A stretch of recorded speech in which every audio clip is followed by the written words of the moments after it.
Nous sommes prêts à reprendre cette ville aux mains de cette gauche, c'est par ces mots que Martine Vassal a officialisé samedi sa candidature au municipal à Marseille sous la bannière de la droite et du centre. Deuxième candidate à se lancer après le député du Rassemblement national Franck Alizio, Martine Vassal retente sa chance après sa cuisante défaite de 2020 et le basculement à gauche de la deuxième ville de France, après 25 ans de règne du LR Jean-Claude Gaudin, aujourd'hui décédé. Mais cette fois, c'est différent.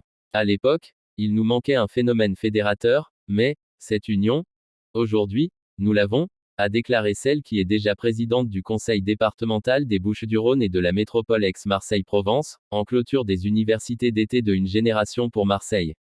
Symbole s'il en fallait de cette union travaillée depuis plus d'un an par ce collectif piloté par Romain Cimarano, directeur de cabinet de Renaud Muselier, les présences de l'ex-secrétaire d'État et proche du couple Macron-Sabrina Agresti-Roubache et de la sénatrice Les Républicains des Bouches-du-Rhône Valérie Boyer. On ne peut gagner que si on additionne, avait lancé à la tribune juste avant le président Renaissance Renaud Muselier de la région Provence-Alpes-Côte d'Azur qui a promis de peser de tout son poids pour la faire gagner en mars 2026. Dessinant déjà ses propositions, cet ex-chef d'entreprise âgé de 63 ans a fait de la sécurité et de l'économie ses priorités. Dans un discours très droitier, cet ex-LR qui se présente désormais comme d'hiver droite a estimé que, on peut être attaché à l'ordre, au respect à l'autorité sans être d'extrême droite.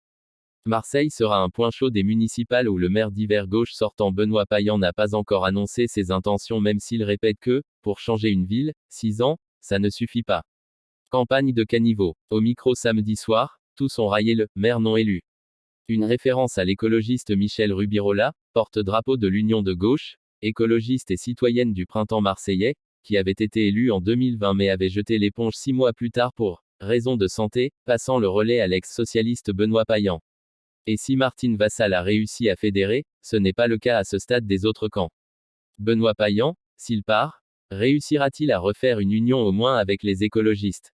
À ce stade, une alliance avec la France insoumise semble exclue et député de Marseille Sébastien Delogu a d'ailleurs déjà promis une liste insoumise à Marseille.